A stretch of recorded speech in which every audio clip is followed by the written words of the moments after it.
Welcome back नाज़रीन। इस वक्त हमारे साथ लाइन पर मौजूद हैं एमक्यूएम के राब्ता कमेटी के मेंबर गुलफराज खान खटक साहब। हम उनसे भी बात करते हैं इसी मौजू के ऊपर। अस्सलाम वालेकुम गुलफराज साहब। वालेकुम सलाम।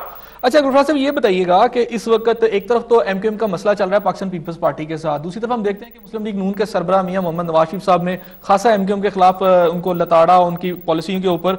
और एक रोज कबल ख्वाजा आसिफ की जो प्रेस कॉन्फ्रेंस हुई और उसमें साद रफीक साहब का भी जो बयान आया, उन्होंने क्लियर कट ये कहा कि एमक्यूएम जो है गोली और गाली की सियासत करती है, ये एक लसानी जमात है।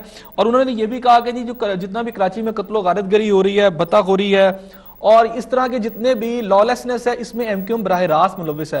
मैं ये जानना चाहूंगा कि अभी कुछ अर्सा पहले पाकिस्तान मुस्लिम लीग नून के सेनेटर इसहाक डार साहब भी आप लोगों के पास आए और ऐसे लग रहा था कि मुस्लिम लीग नून और एमक्यूएम के राब्ते बड़े अच्छे हो रहे हैं, लेकिन अचानक ये जो ट्विस्ट आया और इस तरह के बयान आए हैं, आप इसे किस तरह देखते हैं? सबसे पहले मैं शुक्रिया अदा करता हूँ कि आपने मुत्तहिदा कौमी मूवमेंट का मौक़िफ़ जानने के लिए हमें दावत दी। तो हमें भी हैरानगी है कि मुजफ्फराबाद में जहाँ पे पाकिस्तान मुस्लिम लीग नवाज ग्रुप अपनी जो है वो पार्टी लॉन्च करने गए थे, वहां पर तो होना ये चाहिए था कि ये अपने जो मकासद हैं, जो अपने पार्टी की जो पॉलिसीज हैं, जो मंशूर है, उसके बारे में बात करते हैं, बजाय इसके कि इन्होंने वहां के लोगों को कन्विंस करने की बजाय एमक्यूएम के बारे में ऐसे अल्फाज अदा किए जो इनको ज़ेब नहीं देता। इन्होंने एमक्यूएम के बारे में ये बात की कि ये डिक्टेटरशिप के हवाले से डिक्टेटर का साथ देते रही है। तो सबसे पहले तो इन्हें ये खुद इन्हें ये अपने गिरबान में देखना चाहिए कि ये डिक्टेटर के जनरल ज़िया की बाकियात है और जनरल ज़िया और जनरल चिश्ती के जो है उनकी वजह से ये सियासत में आए, मिनिस्ट्रियों में आए और उन्होंने अपने कारोबार को दवाम बख्शा और फिर पाकिस्तानी सियासत में जो है इन्होंने किरदार अदा किया। और उन डिक्टेटरों के मरने के बाद उनका मिशन जो है जारी रखने का जो है वो अपनी ख्वाहिश का इजहार किया। तो उनकी तरफ से ऐसे लोगों की तरफ से फिर एक अवामी कायद और ऐसी पार्टी जिसकी पूरे पाकिस्तान में जो है उनकी नुमाइंदगी है, अगर हम नून लीग को देखते हैं तो वो अब पंजाब के एक हिस्से तक महदूद रह चुकी है और जिसे जो है रायवन जो है सुल्तनत कहते हैं। इसके अलावा कहीं भी दूर दूर तक नामो निशान नहीं है।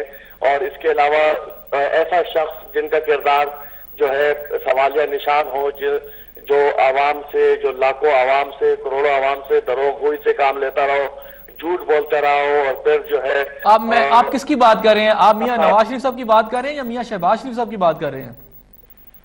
जो पीएमएलएन की बात हो रही है, उनकी लीडरशिप की बात हो रही है, उनकी जो है उनकी क़यादत की बात हो रही है, जिन्होंने डिक्टेटर के को माफीनामा लिखकर जो है 10 साल जो है वो बाहर रहने का मुआहदा किया, उसको जुटलाते रहे और मीडिया के सामने, करोड़ों आवाम के सामने जुटलाते रहे, दरोगोई से इस काम लेते हैं। तो ऐसे शख्स का जिनका कोई किरदार ही नहीं हो तो उसके इल्जामात को क्या अहमियत दी जा सकती है?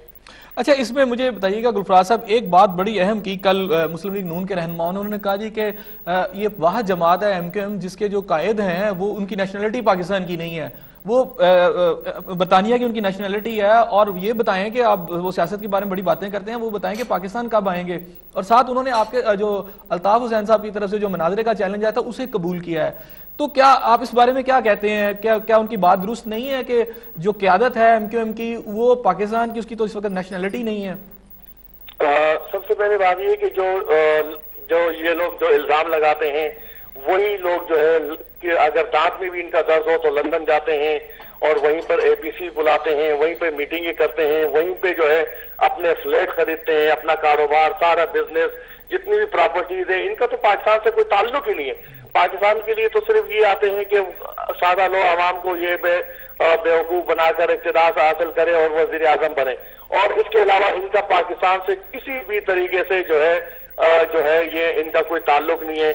वहां पे 20-20, 25-25 फ्लैट, करोड़ों अरबों रुपए की प्रॉपर्टियां है और यहाँ पे ये अपने आप को यहाँ कंगाल कल्लाश जो है वो साबित करते हैं और पाकिस्तान के खजाने में 1 रुपया तक जमा करने से कासिर रहते हैं। अच्छा गुलफाज साहब, ये बताइएगा कि अल्ताफ हुसैन साहब के बारे में ये जो बात कि वो पाकिस्तान क्यों नहीं आते, मैं जानना चाहूंगा कि लोग भी ये सोचते हैं, ये बात करते हैं कि अल्ताफ साहब को पाकिस्तान के अंदर वापस आना चाहिए और पाकिस्तान के अंदर आके सियासत करनी चाहिए, पाकिस्तान के लोगों के साथ मिलकर सियासत करनी चाहिए।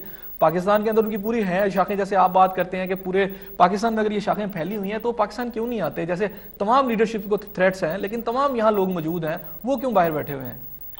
इसमें बात यह है कि लीडरशिप के हवाले से जो है वो कायद है, मुत्तहिदा कौमी मूवमेंट के कायद है, वो जितनी भी पॉलिसीज होती है वो उनकी सिर्फ तौसीक करते हैं। यहाँ पे उनका पूरा सिस्टम मौजूद है, तमाम उनके जितने भी उनकी कारकुनान है, जितनी भी उनकी जो है क़यादत है, वो तमाम यहाँ मौजूद है और लोगों से बिल्कुल door to step by step वो राब्ते में है।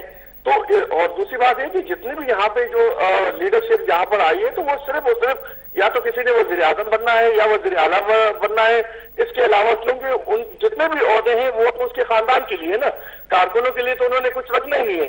अगर उन्होंने वज़ीर आला किसी अपने या तो खुद वज़ीर आज़म बनना है या अपने भाई को वज़ीर आला बनाना है, भतीजों को सेनेट का चेयरमैन बनाना है और घरवाली को जो है वो कोई और मिनिस्ट्री देनी है, तो कारकुन बेचारे को तो उन्होंने कुछ देना नहीं है। अच्छा राइट, मुझे ये बताइएगा गुलफाज साहब, ये बताइएगा कि इस वक्त फिर इसका मतलब ये है कि अल्ताफ साहब के पाकिस्तान में वापस आने के नियर फ्यूचर में कोई चांसेस नहीं है? बिल्कुल पाकिस्तान आएंगे, 100% आएंगे। पाकिस्तान जो है उनका मुल्क है, उनकी मिट्टी है, वो जितना मैं कोई तस्वुर भी नहीं कर सकता है क्योंकि वो जितना राब्ते में है, जितना उनसे जो है वो क्लोज है आवाम से, अपने कारकुनों से, अपने लोगों से, कोई लीडरशिप जो है वो तो तस्वुर भी नहीं कर सकती। वो तो यहाँ पे भी जो है ना लीडरशिप आवाम में रहकर भी जो है आवाम से दूर है, बिल्कुल बदतर ब्लड। राइट गुलफाज साहब, मेरा लास्ट क्वेश्चन, सिर्फ लास्ट क्वेश्चन बता दीजिएगा। ऐलानात करते हैं, वो तकारीर करते हैं, तो यहाँ पे कौन से ये कहे कि ये अपने महलों से कब निकले हैं? राइट, अच्छा गुलफाज साहब, मुझे उतनी उनकी अप्रोच नहीं है।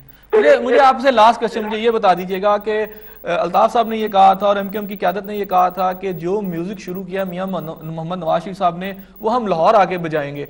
आज आपके लोगों ने कोई प्रेस कॉन्फ्रेंस करनी थी, पहला दिन था उस बयान के बाद, लेकिन आप वो प्रेस कॉन्फ्रेंस आपके लोग नहीं कर पाए। क्या वजूहात हैं?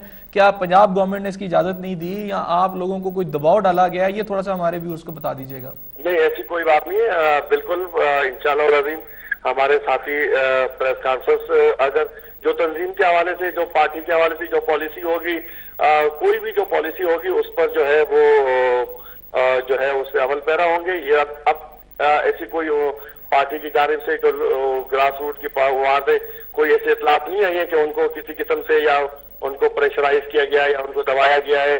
और एमकेएम इन चीजों से, ऐसे हथकंडों से जो है वो न पहले